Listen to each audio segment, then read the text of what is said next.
Have you ever noticed how you can walk away from something that hurts you, swear you're done with it, that this time it's over, and still, somehow, find yourself back in its arms? It doesn't make sense from the outside. People call it weakness. They say you're choosing it. They say if you really wanted to stop, you would. But that's not what it feels like inside. Inside, it feels like survival, like clinging to the one thing that gives you a moment of silence. Not peace, not joy, just a brief, sacred pause, where the guilt quiets, the pressure lifts, and the ache inside you finally shuts up. You don't go back because you want more pain. You go back because for a few seconds, the pain feels predictable, familiar, almost manageable. It's not the substance you're addicted to. It's the moment right before it hits, the moment where you finally stop performing, stop pretending, and everything else fades. And that's the part no one sees, not even you, not at first. Because this isn't a story about addiction. It's a story about the silence you've been running from, and what happens when it starts speaking through the things you can't stop doing. From the outside, addiction looks like a string of bad decisions, a failure of will, a refusal to grow up. People love to simplify it. They say you're doing this to yourself, that if you just had more discipline, more self-respect, you could stop. But they don't see the part that comes before the behavior. They don't see the silence you live with, the way time stretches when you're alone, the way shame sits in your chest like a second heartbeat. They see the act, not the ache underneath it, because this was never about pleasure. It's about the pause, the moment of relief, fleeting and costly as it is, where the noise inside your head finally dies down. That's what you're addicted to. Not the substance, not the habit, but the feeling of being okay, even if it's artificial, even if it doesn't last. Carl Jung understood this in a way most modern conversations don't. He didn't see addiction as a disease. He saw it as a spiritual crisis, a misdirected search for something sacred, something real, not because you're weak, but because something vital went missing along the way. Jung believed that every addiction is a substitute for legitimate suffering. Let that sink in. You're not trying to escape responsibility. You're trying to escape meaninglessness. You're not afraid of pain. You're afraid of pain that has no meaning, that never ends, that no one else seems to see. And so you reach for something that numbs it. Not because it solves the problem, you know it doesn't, but because for a while, it makes the problem tolerable. It gives shape to something formless. It turns anxiety into action, emptiness into ritual, shame into something you can at least predict. That's the trick. You're not attached to the thing itself. You're attached to the state it creates, even when it's toxic, even when it hurts. Because compared to the quiet horror of being alone with yourself, even pain can feel like connection. Addiction is not a moral failure. It is a failed attempt at healing, a spiritual hunger misread as weakness. It's your soul crying out for something you don't have words for, and settling out of desperation for whatever shuts the screaming down. And the tragedy is, the more it works in the short term, the more it destroys in the long term. But that doesn't make you broken. It makes you human. A human being in pain, in silence, in search of something real, in a world that taught you to numb first and feel later, if at all. Every addiction begins with a question you don't know how to ask. Not with a decision, but with a feeling. A pressure behind your ribs. A weight that has no name. This is the part people miss. They think addiction starts when you pick up the thing. But it starts earlier, in the silence. In the moment you feel something unbearable rising inside you, and the world offers you nothing that can hold it. What you're addicted to isn't pleasure, it's relief. Relief from the shame that stalks you. Relief from the questions you're afraid to ask out loud. relief from the image you've had to maintain just to be tolerated. The habit becomes a kind of translation. You don't know how to say, "I'm overwhelmed." You don't know how to say, "I feel hollow." So you act. You consume. You reach for something that gives shape to the formless ache inside. And for a while, it works. That's the terrifying part. It gives you something to do with your pain. It turns despair into a ritual. It turns shame into motion. But the price is steep. Because every time you reach for that temporary fix, you reinforce the belief that you can't face your life without it. That you can't sit with yourself, sober, present, awake. And underneath all of it is something deeper, a longing, not just for peace, but for meaning, not just for silence, but for silence that matters. This is why Jung's insight cuts deeper than most. He saw that addiction isn't about escaping pain. It's about escaping pointless pain, pain without redemption, suffering that leads nowhere. Because if your pain has no meaning, if your grief has no place to go, then numbing it becomes the only way to survive. But the moment you stop pretending it's about the substance, the moment you start asking what that ache is actually trying to tell you, everything begins to change. Addiction isn't just behavior, it's communication. It's your soul speaking in the only language it knows. Repetition, compulsion, obsession, until you're finally ready to listen. There's a moment, usually quiet, often unnoticed, when the behavior stops feeling like a choice. You tell yourself, "I'm in control." You draw lines, you set rules, only on weekends, only after work, only when no one's watching. And then one day, you break your own rule. And you don't know why. That's when something ancient starts to stir beneath the surface. Because now you're not just dealing with pain. You're dealing with a part of yourself you don't understand. Jung called this the shadow, the rejected, exiled parts of you that you've tried to bury. The grief you were told was too much. The anger you were punished for. The fear you were shamed out of feeling. All of it pushed underground, all of it silenced in the name of survival. But what you repress doesn't disappear. It festers, it waits, and eventually it speaks, not in words, but in behavior, in compulsions, in cravings, in choices you don't remember choosing.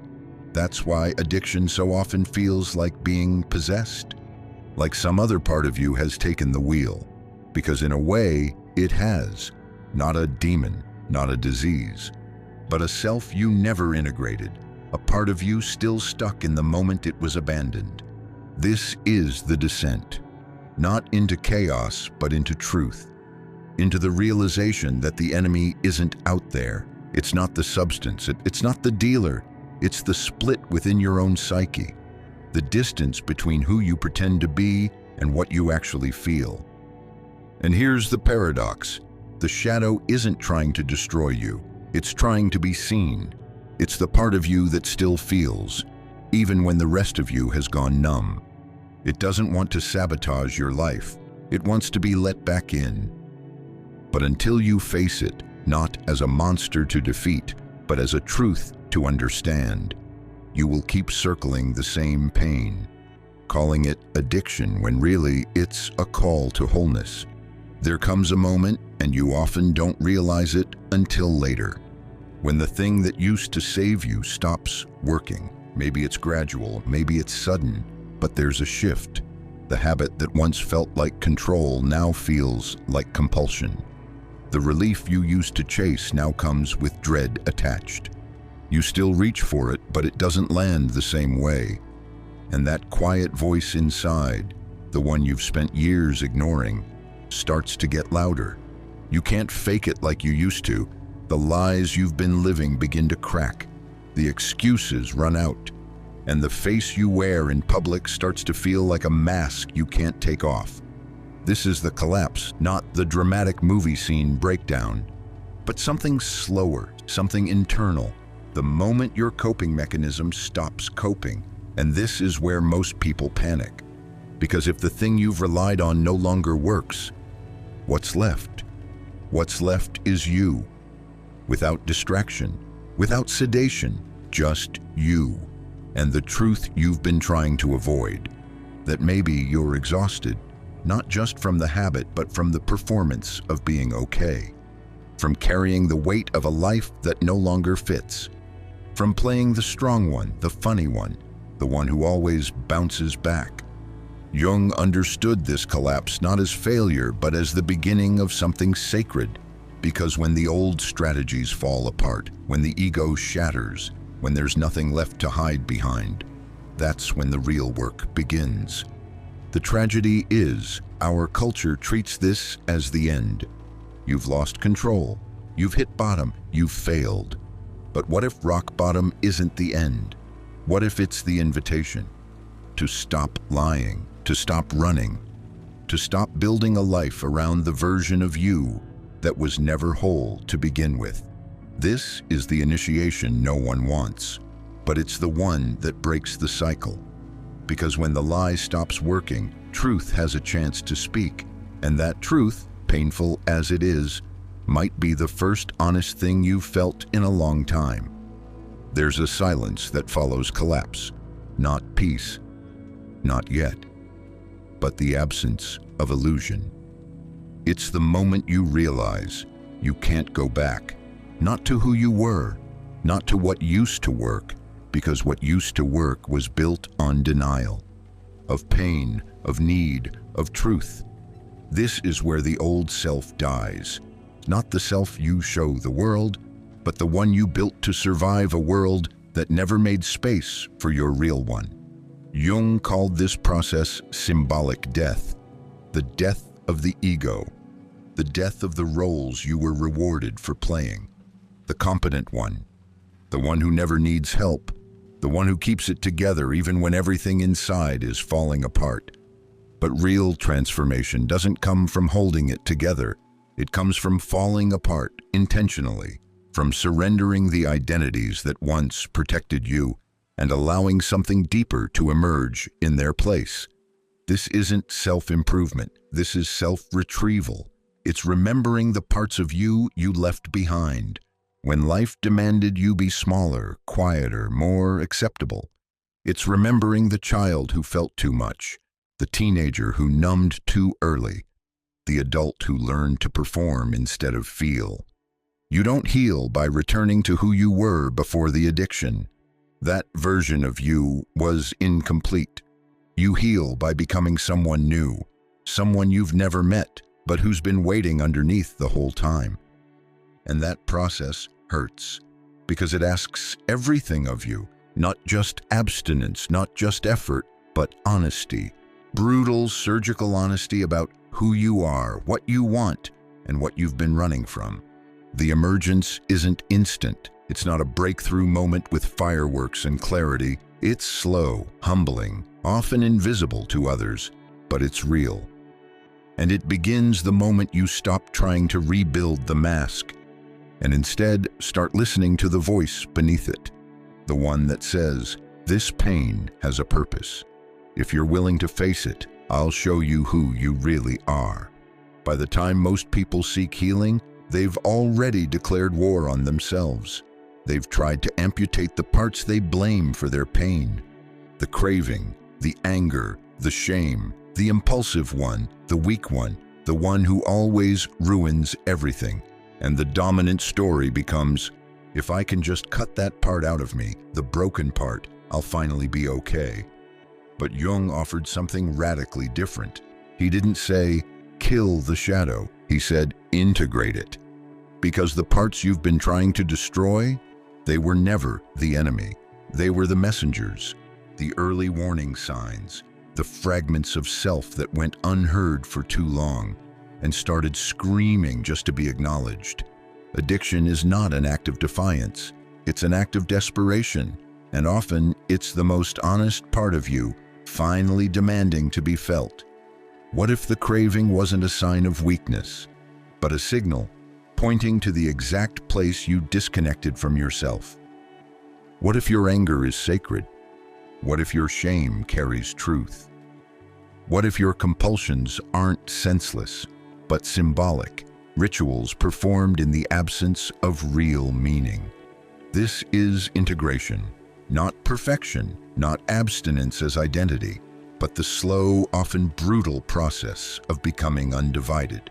It means no longer splitting yourself into the good self and the bad self, no longer hiding the grief in the back room of your psyche, no longer pretending you're healed just because you're sober, because sobriety without integration is just another mask. It's survival dressed up as transformation. True integration happens when you bring the exiled parts back into the circle, when you stop asking, "How do I get rid of this?" and start asking, "What is this part trying to tell me?" That's when healing begins. Not when the pain disappears, but when it starts to make sense. And the moment you begin to see your pain not as evidence of your failure, but as proof of your aliveness, that's when the cycle starts to break. Not because you've defeated the darkness, but because you finally let the light in. We talk about freedom like it's a finish line, like it's the day you finally quit and the cravings vanish and life becomes clean and linear. But that's not how this works, because freedom isn't the absence of temptation. It's the absence of dependence on it. It's no longer needing to run, not because everything's perfect, but because you've stopped lying to yourself about who you are, about what you feel, about what you actually need. For years, the craving felt like the enemy, but it wasn't. It was the flare your soul kept sending up, begging you to stop performing, to stop disappearing into the roles and rules you were taught to obey. Freedom, then, isn't just not using, it's sitting in a quiet room, sober, unarmored, and not panicking. It's feeling your pain without numbing it, and realizing that this time you don't need to escape. It's cooking your own dinner, paying your own bills, answering the phone when it rings. Not because it's thrilling, but because it's yours. It's falling in love with reality, not the fantasy you used to chase. Finding meaning in the mundane, letting the ordinary become sacred again. And yes, it's still messy. Yes, you still get triggered. You still get tempted. You still hear that voice just once, just a little. You've earned it. But now you can respond, not with fear, not with shame, but with clarity. You see the lie for what it is. You feel the old ache return. And you choose not to feed it with silence, not because you've transcended your humanity, but because you've finally accepted it.